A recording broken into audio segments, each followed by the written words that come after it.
Hola. Hoy vamos a embarcarnos en un fascinante viaje a través del mundo de los tejidos, esas estructuras fundamentales que componen a los seres vivos.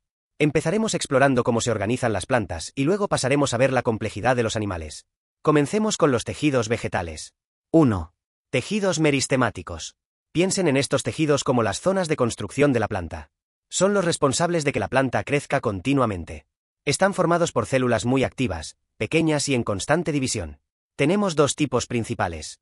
Los primarios o apicales, que se encuentran en las puntitas, en los ápices de los tallos y las raíces.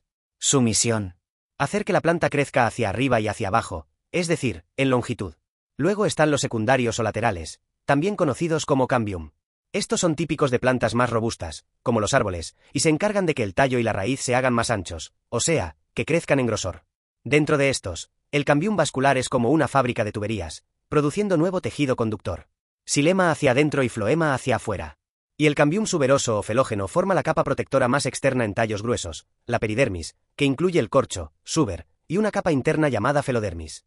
2. Tejidos adultos o diferenciados. Una vez que las células meristemáticas han hecho su trabajo, se transforman, se especializan. Estos son los tejidos adultos, que generalmente ya no se dividen, sino que cumplen funciones específicas. Tejidos protectores. Como su nombre indica, su función es proteger a la planta. La epidermis es la piel primaria de la planta, recubierta a menudo por una capa cerosa llamada cutícula para evitar la pérdida de agua. Aquí encontramos estructuras importantes. Los estomas, pequeños poros rodeados de células guardianas, que regulan la entrada y salida de gases y la transpiración. Los tricomas, que son como pelitos con diversas funciones: protección, secreción. Y las papilas, pequeñas protuberancias. Cuando la planta crece en grosor, la epidermis es reemplazada por la peridermis, una capa protectora más robusta que incluye el corcho. En la peridermis también encontramos lenticelas, que son como los estomas pero para tallos leñosos, permitiendo el intercambio de gases. Tejidos fundamentales o parénquima. Estos son los tejidos de relleno de la planta y realizan una variedad de funciones vitales. Tenemos varios tipos.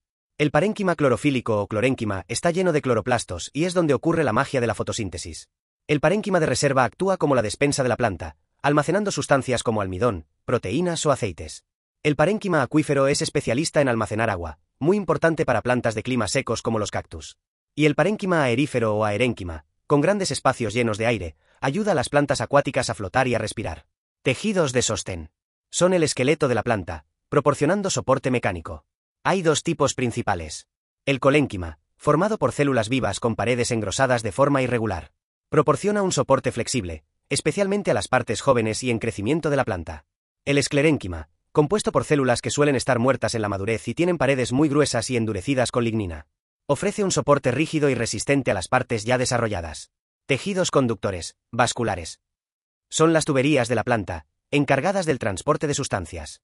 Tenemos el xilema o leño, que transporta la savia bruta, agua y sales minerales, desde la raíz hacia las hojas. Sus células conductoras principales están muertas. El floema o líber, que transporta la savia elaborada, los azúcares producidos en la fotosíntesis, desde las hojas hacia el resto de la planta. Sus células conductoras están vivas. Tejidos secretores. Estos tejidos se especializan en producir y secretar diversas sustancias. Algunos ejemplos son los nectarios que producen el néctar de las flores, los pelos glandulares que pueden secretar aceites esenciales o resinas, las cavidades o conductos secretores que almacenan estas sustancias, y los tubos laticíferos que producen látex, como el del caucho. Ahora, pasemos a la increíble organización de los tejidos animales.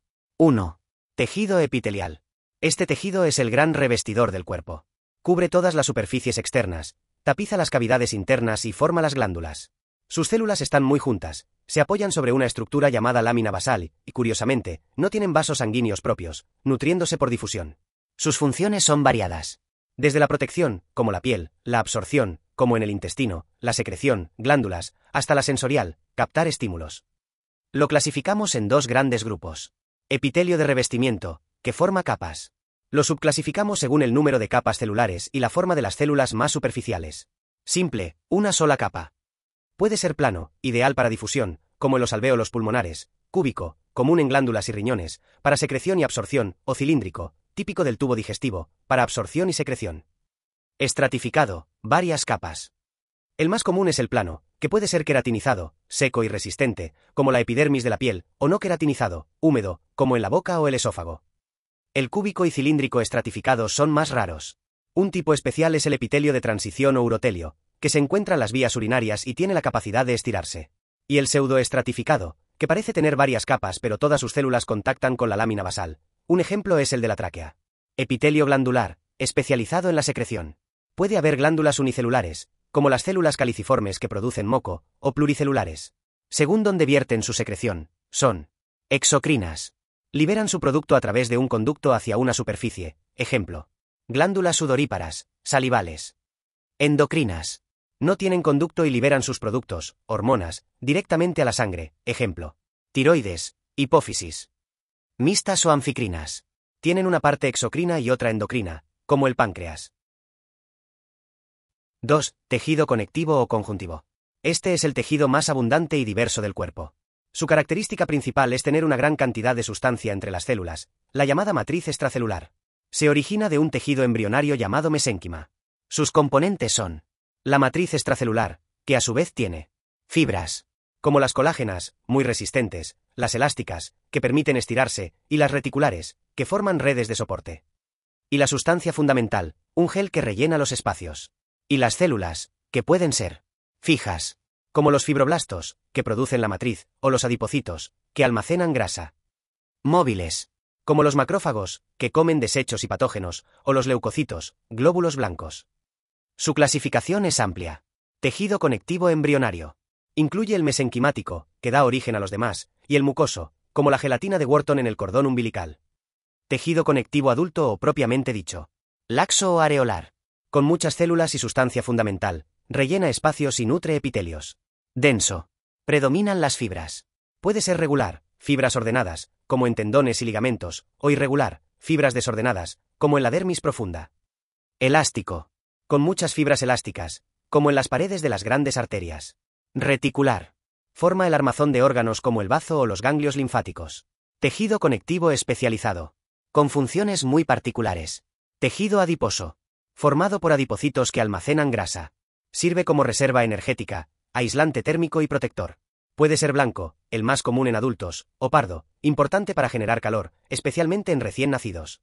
Tejido cartilaginoso. Proporciona un sostén flexible y resistente. Sus células son los condrocitos y no tiene vasos sanguíneos. Hay 3 tipos. Hialino, el más común, en articulaciones, tráquea, elástico, flexible, en la oreja, epiglotis, y fibroso o fibrocartílago, muy resistente, en discos intervertebrales. Tejido óseo. El tejido de los huesos, un sostén rígido y mineralizado. Sus células son los osteoblastos, formadores, osteócitos, maduros, y osteoclastos, remodeladores. Hay hueso compacto, denso, formado por osteonas, y esponjoso, con espacios, formado por trabéculas. Tejido sanguíneo, sangre. Un tejido conectivo fluido. Su matriz es el plasma y sus elementos formes son los glóbulos rojos, transporte de oxígeno y dióxido de carbono, glóbulos blancos, defensa, y plaquetas, coagulación. 3. Tejido muscular. Su especialidad es la contracción, lo que permite el movimiento. Tiene propiedades como la contractilidad, capacidad de acortarse, excitabilidad, responder a estímulos, elasticidad, volver a su forma, y tonicidad, ligera contracción constante. Existen 3 tipos. Músculo estriado esquelético. Formado por fibras largas, cilíndricas y con muchos núcleos en la periferia. Presenta bandas claras y oscuras, estriaciones. Su contracción es voluntaria y mueve el esqueleto. Músculo estriado cardíaco. Sus células son más cortas, ramificadas, con 1 o 2 núcleos centrales. También tiene estriaciones y unas uniones especiales llamadas discos intercalares. Su contracción es involuntaria y rítmica, y forma el corazón. Músculo liso o visceral. Formado por células alargadas con forma de huso y un solo núcleo central. No presenta estriaciones. Su contracción es involuntaria y lenta, y se encuentra en las paredes de órganos internos como el estómago o los vasos sanguíneos. 4. Tejido nervioso. El gran coordinador del cuerpo. Se encarga de recibir estímulos, generar y transmitir impulsos nerviosos, y coordinar las actividades del organismo. Sus propiedades fundamentales son la excitabilidad y la conductividad. Está compuesto por 2 tipos principales de células. Las neuronas, que son la unidad funcional. Tienen un soma o cuerpo celular, con el núcleo, dendritas, que reciben señales, y un axón, que transmite el impulso, a veces cubierto por una vaina de mielina para acelerar la conducción. La neuroglía o células gliales, que son células de soporte, nutrición y defensa para las neuronas. En el sistema nervioso central, SNC, encontramos astrocitos, soporte, nutrición, oligodendrocitos, forman la mielina, microglía, defensa, y células ependimarias, revisten cavidades. En el sistema nervioso periférico, SNP, tenemos células de Schwann, forman la mielina, y célula satélite, sostén en ganglios. Y con esto concluimos nuestro recorrido por los principales tejidos animales y vegetales. Como ven, cada uno tiene una estructura y función especializada, trabajando en conjunto para mantener la vida.